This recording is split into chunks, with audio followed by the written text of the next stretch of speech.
What's up, everyone? It's Austin from Average Joe Gaming, and I have been resurrected back into YouTube again. Thanks to my friend Jay Barry, aka Prophecy the Prophet from Dullard TV. Down, up, left, left, A, right, down! And he's got this, challenged me to talk about my top 5 most nostalgic games. And apparently this topic's been going around the interweb. People are tagging each other, then they're making videos, then they're tagging each other and making videos, and now it's been brought to me. Sadly, like, everybody I know on the internet has already done this video, so I'm kind of at a loss of who to tag. But I'm going to challenge Brian Maldonado and William Mullins again, because I know they didn't get the challenge the first time.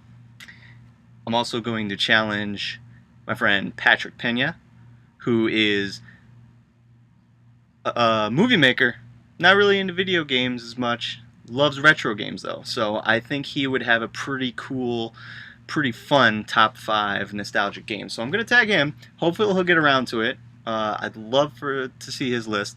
And just for funsies, I mean, I don't even really know the guys. I listen to the podcast all the time, but how about the Retronauts?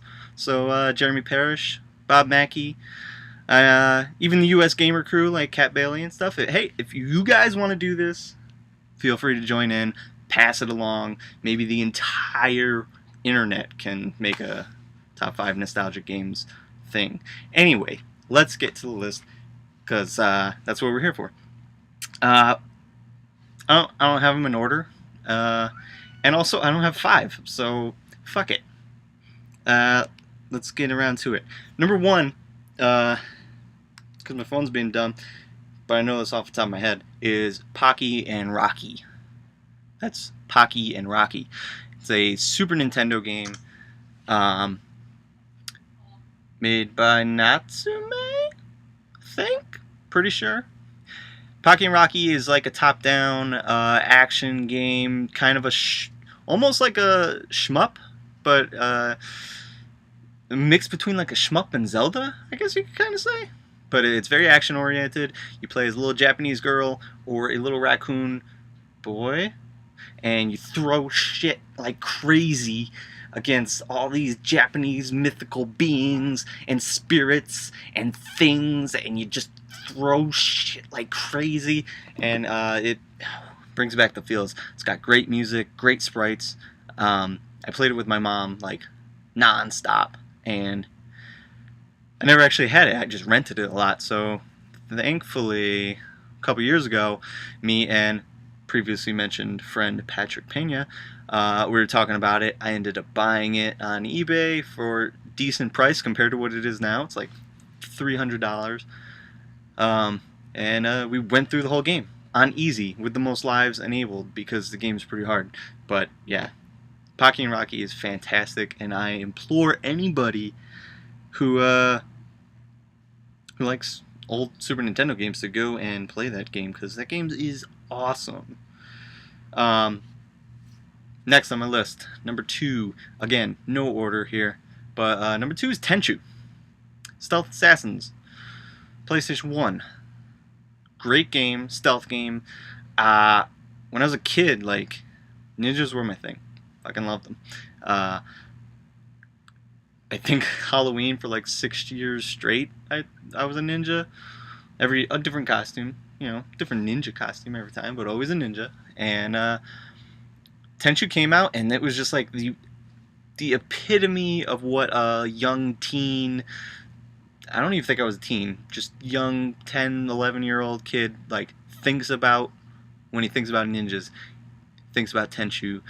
Tenchu was that game, man. It was so perfect. It was so like badass and strategic, not strategic in a sense of like, plotting out points, but it was just you couldn't just rush into battle because you were going to die. It was all about hiding in the shadows and using different items to divert people's attentions and then cut them. That game was great. To this day, I have nothing but like good thoughts and memories of Tenchu. Which goes to say, like, this list, I guess it means different things to different people. There's plenty of games that are not on this list that I'm going to talk about that kind of shaped who I am as a person and as a gamer. They're not on this list because those games kind of like, they either don't age well or they do age well, and I've played them over and over and over again to the point where like I know those games. That's what they are.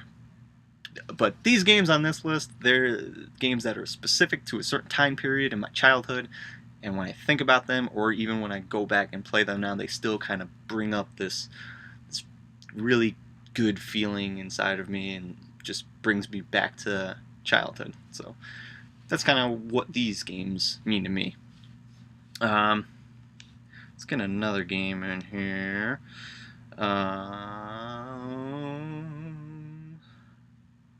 Bang.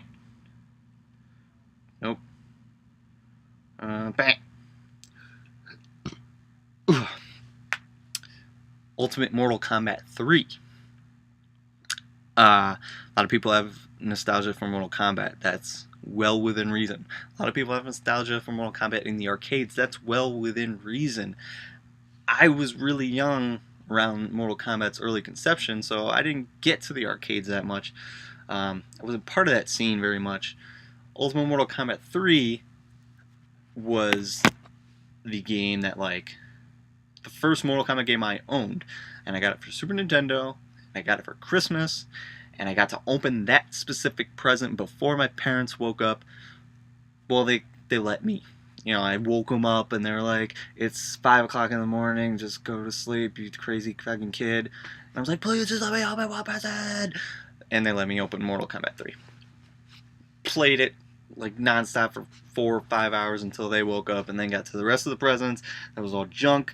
Then went back to Ultimate Mortal Kombat 3, and to this day, I think it's my favorite Mortal Kombat because of that feeling again. You know, that was my Mortal Kombat. That was the one I owned. I got the strategy guide, learned all the moves. There were so many characters compared to the other games. It was a blast. To this day, I can't play Ultimate Mortal Kombat without just feeling childhood and Christmas memories, and it's a good feeling. Yeah, it was like it was. A lot of people love Mortal Kombat 2, but Mortal Kombat 3, man, the speed got better. There was way more fatalities and gruesome shit, and just way more characters. Oh my god, like. I don't understand how people think Mortal Kombat 2 is the greatest thing since sliced bread when Ultimate Mortal Kombat 3 is ultimate. It says it in the name. Final Fantasy 7 is next on the list. I think we're at number 4 again. I'm doing more than 4 or 5. I can't talk. Final Fantasy 7 is on this list because although I have played this game like non-stop since originally bought in like 97, 98, Mortal Kombat, Final Fantasy 7, I'm tired. Final Fantasy 7 is just the game that changed everything.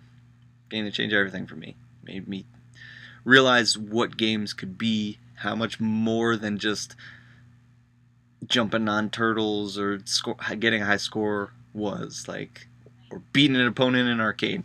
Like, Final Fantasy VII showed me just like how emotional a game story can be, how deep a system it can be, and I know, you know, people are going to be like, oh, the material system's dumb, and this is dumb, and everything's dumb about Final Fantasy VII, and dumb.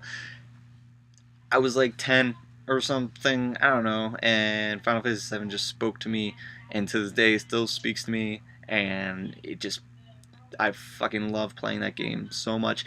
When it was released on PS4 is over there, the PlayStation 1 version, I figured I would pick it up, of course, and I'd play it for a little bit, and just be like, yep, okay, I know this game, like, back of my hand, whatever.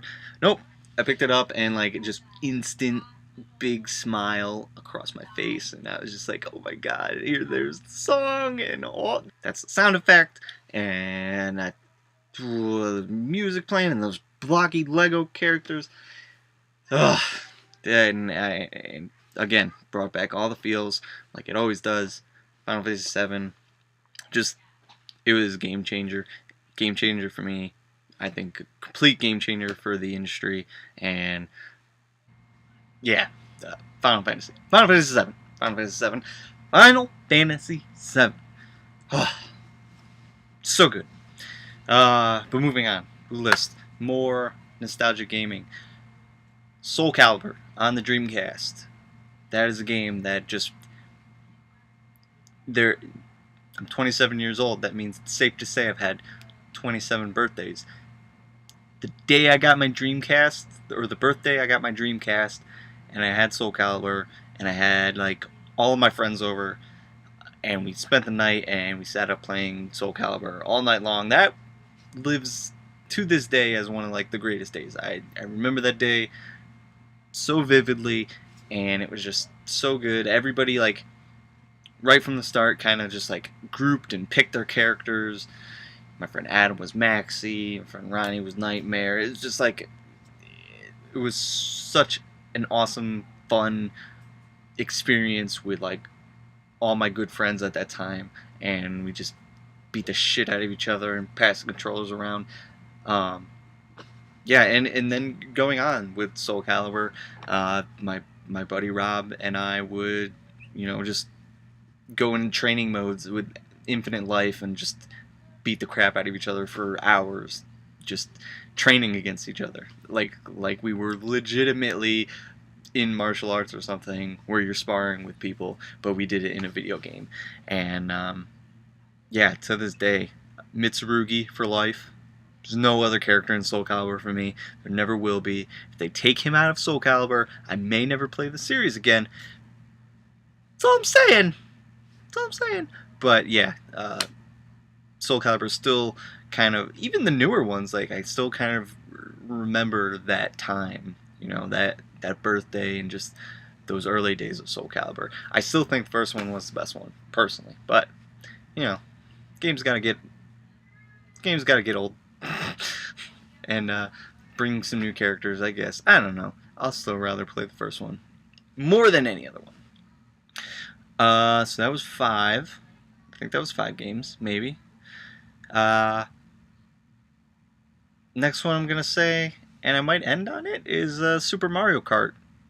And again, it's kind of a theme with me for nostalgic gaming. Is like I'm reminded of like the times when I was a kid and I played with other people and my friends or my family, and Super Mario Kart was kind of the game that, like, Mario World did it too, but Super Mario Kart just seemed like a game that brought my family together on occasion. My mom and my older sister, who didn't play that many games, and me, we would all get together and play Mario Kart, switch off the controller, or try to go through the each GP Grand Prix, and it was just fun times, and I don't get that very often anymore. It's really hard to find the time to, I guess, get a lot of people together that are interested in the same thing. I don't know.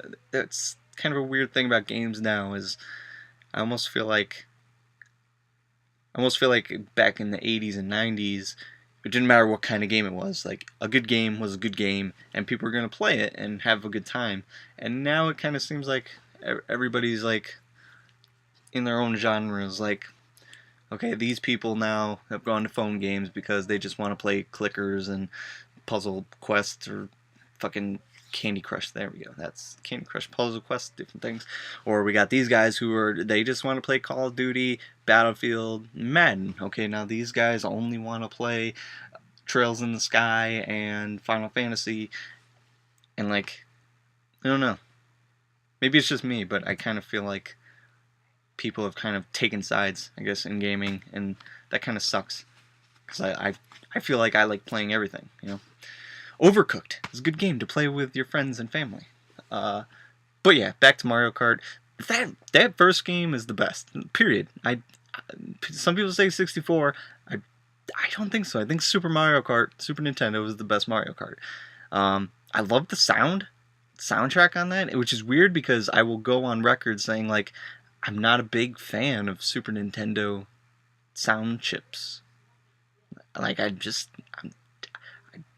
not that into them. I don't know. But Super Mario Kart had a great soundtrack, and like I hear those songs and they trigger those memories.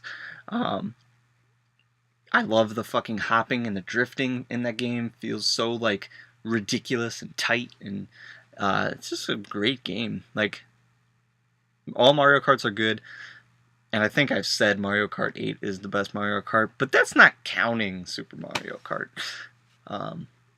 Mario Kart 8 is the best modern like 3D one, but the best 2D one and overall Super Mario Kart. Yeah, so I think that's good. I think that's good. 6 games. So yeah, nostalgic gaming for me is Ultimate Mortal Kombat 3, Soulcalibur, Tenchu, Final Fantasy 7, and the other games I said. I've actually done this over 2 days, if you can't tell. I'm wearing the same shirt though, because computers are dumb and mine suck, and that's why I don't do a lot of videos anymore. But this one is done.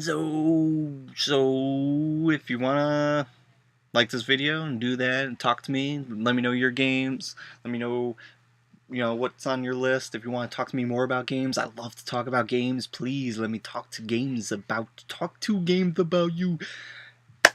Still need to go to sleep though. I'm still doing this when I'm tired. Yeah, it's been fun. If you guys that I tagged want to do this and tag some more people, keep the thread going. Like literally, people have been doing this for months. I've searched because of those people I was gonna tag, and I'm looking in their YouTube, and I'm like, oh, they did this 3 months ago. That's cool. But yeah, this is great. I like this idea. People just kind of tagging people to do more videos. It's fun. So thanks, Average Joe Gaming. You can follow this page. Follow us on Twitter at Average Joe Gaming, no G on the end. avgjoegaming@gmail.com is the email address. You can email us, talk to us. You can also find me at invisiblegamer.net. Read some of the stuff. Again, that thing's kind of, kind of taking a hiatus. But hopefully, a lot of things are going on. So hopefully by the end of the year, I'll be settled and have something going on and be able to kind of get back into the whole video games and communities and doing all that stuff. Because I like this. I like games. I like talking to you guys. But until then, thanks for watching. Play some video games. I'm going to play some video games. Yeah, and just, have fun. Yeah. I don't have... Jay, thanks for tagging me, shouting out. I don't have a catchphrase, so I'll just say yours. You go to Duller TV.